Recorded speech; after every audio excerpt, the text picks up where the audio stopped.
आज आम बनइबा Tirupati tiffin centre parlour रे जो इडली जो मिले तो से इडलीटा बहुत ही स्वादिया लगुता है। हेले आज आम से Tirupati tiffin centre parlour idli आम केमिति घरे बनइबा तो चलतु देखि नबा। आ ये वीडियोटा आपण मानकु एत्ते भल लागिबो जे आपण माने बिरी चावल इडलीटा खाइबाटा एकदम भूली जिबे।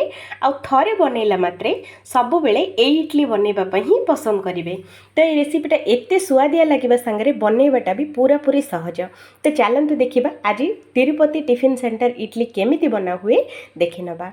तागुरु कहि रखुछि friends, hello friends, Basumati kitchen रे आपण मानको समस्त को बहुत बहुत स्वागत। जदि फर्स्ट टाइम मो वीडियो किए देखुथिले वीडियो को गोटे लाइक करंतु आ दया करके चैनल टी को सब्सक्राइब करके रखंतु। आमर एमिति सबुठारु बढ़िया बढ़िया रेसिपी सबुठु प्रथमे देखिया पई वीडियो को लाइक चैनल को सब्सक्राइब करंतु। तो चलंतु रेसिपी बनेबा। तो देखंतु फ्रेंड्स, मु एठी नै जाइछि कंचा चूड़ा गोटे कप।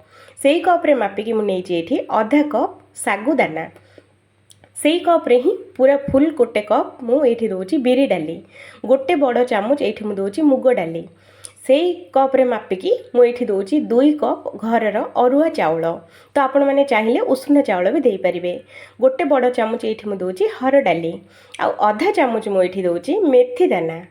तो युवा सब जाक बढ़िया से पानी देकी 2 ରୁ 3 थर बढ़िया से आपको घसी घसी आर गंधिया पानी सब जाक फोपाड़ी नबा। आउ एटा को बहुत बढ़िया से धोई नबा। तो देखंतु फ्रेंड्स, एमिति करके आपको बढ़िया से धोई नेबे। तो देखंतु एठी मु धोई सारची। एटा आम घरे जो पानी आमे जो पिउजे सेई पानी भल पानी एठी आमे ए सब जाक जिंस बुड़ीला पर्यंत पानी दबा। आउ आको घोड़े की 5 ରୁ 6 घंटा पाई एगुडा को भिजिया पाई छाड़ी दबा। 5 ରୁ 6 घंटा पर चलतु फ्रेंड्स, मु आपण मानक देखौची। तो देखंतु 5 ରୁ 6 घंटा पर आमर ये सबु जाक जिनस बहुत ही बढ़िया से फुली जाइए। देखिले ना, देखिले मात्रे ही आपण माने जानि पारथुबे केते बढ़िया से गुडा को भिजिची। तो ए पानी आउ फोपाड़ीबानी, ए पानी रे ही आमे बाटिबा। गोटे ग्राइंडर जार नहीं जिबा। आउ ग्राइंडर जार रे अल्प अल्प करके बाटिबा। एकाथरे सब बाटिबा बिल्कुल दरकार नहीं, अल्प अल्प करके ही बाटंतु। जो पानी हमरे भिजै थिले सेई पानी ही एठी गोटे आधा कप पानी देकी आको पूरा चिक्कण करके बाटिबे। कोठी भी बिल्कुल भी खतड़िया रखिबेनी। तो देखंतु मु बाटिकी आ गोटे बाउल को आमे बाहर कर देइची। तो देखंतु फ्रेंड्स, सब जाक मु एठी बाटिकी रेडी कर सारची। तो देखंतु कोठी भी बिल्कुल खदड़िया बोली किछि भी नहीं। तो देखिले ही आपण माने जानि पारथबे पूरा चिक्कण करके बाटिची। तो एठी आमे स्वाद अनुसार लूण दबा। आउ हाथ रे 5 ରୁ 6 घंटा पाई सरी भूल हो गला 5 ରୁ 6 मिनिट पाई एठी आमे बढ़िया से हाथ रे फेंटिबा।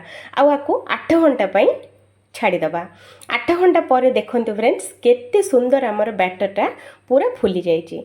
तो बैटर को एमिति 8 ରୁ 9 घंटा नहेले आपण माने राति रे बाटिकी पूरा सकाळे भी ए पिठाटा बनै पारिबे। तो देखंतु बैटरटा आमर केते बढ़िया से फुली जी। देखिले ना, जदि बैटरटा एमिति आमर फुलिबो तो एठी आमे इनो किबा सोडा किछि भी दरकार पड़िबनी। बहुत ही इजीली आमर नरम आउ तुला पर इडली बनिकी रेडी हबो। तो एमिति बैटरटा निहाती फुलेबे। तो देखंतु मु एठी टिके हल्का हल्का मिसई देइची। तो चलंतु आ धीरे गोटे स्पेशल छुंक दबा। तो छुंक पई मु एठी गोटे चामच तेल को गरम कर सारची। आधा चामच एठी हमें दबा सोरिष को टिके को फुटेबा। सोरिष फुटी गला परे एठी हमें दे दबा भृसुंगा पत्र। भृसुंगा पत्र बढ़िया से फुटी गला परे ए छुंकटा आमे बैटर धीरे दे दबा। बैटर धीरे दे सारा परे आको आउथरे बढ़िया से आमे गोळेई नबा। तो देखंतु फ्रेंड्स, आमर आजर जो तिरुपति पार्लर सेंटर जो टिफिन सेंटर रे जो इडली मिले पूरा से टिफिन सेंटर आमर इडली आमर घरे आज बनिकी रेडी। तो देखंतु बैटरटा मु पूरा गोळेई की रेडी हो जाइए। तो चलंतु इडली छांच एठी हमें नहीं जिबा। आ इडली छांचारे घी किबा तेल दबा बिल्कुल दरकार नहीं। बहुत ही इजी और बहुत ही आराम से इडलीटा बाहरी जीवो। तो चलतु ये आम कौन करवा, गोटे गोटे चामच देकी सबू जाक इडली छांचटा को आम भर्ती कर नबा। तो टिके नाकू खाली रखिबा कारण आम इडली पिठाटा बहुत ही फुलिबो। तो सेइथिपई एठी टिके नाकू हल्का खाली रखिकी इडली छांचटा भरिबे। तो देखंतु फ्रेंड्स, एठी मु एमिति करके इडलीटा बहुत ही बढ़िया से भर्ती कर देइची। तो सांगरे किछि मु गरम पानी भी बसैची। तो ये गरम पानीटा फुटी गलानी, ए छांचटा आ भितरे रखिदबा। तो आपको रखी सारा पर गैस रो फ्लेम टाको लो टू मीडियम रे 5 ରୁ 6 मिनट पर्यंत पूरा स्लो मीडियम रे ए इडली टाको आमे सिजेबा। 5 ରୁ 6 मिनट पर देखंतु फ्रेंड्स इडलीटा एकदम फुलीची आ बहुत ही जालीदार बनीची। तो इडलीटा को आमे टिके नाको ठंडा हो सारा पर छांचटा बाहर कर नबा। तो आउ एटे गोटे ऊपर गोटे छांच गुड़ाक आमे बाहर कर नबा। तो देखंतु मु टिके नाको खाली रखिथिली तथापि इडलीटा केते फुलीची। तो ये कौन करवा गोटे चामच साहाय्य बाहर कर नबा।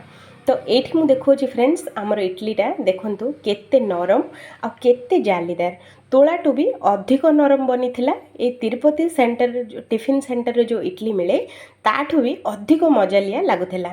निहाती थरे बनातु बहुत ही पसंद आसीबो। तो मुझे आपण मानकु भांगिकी देखौची।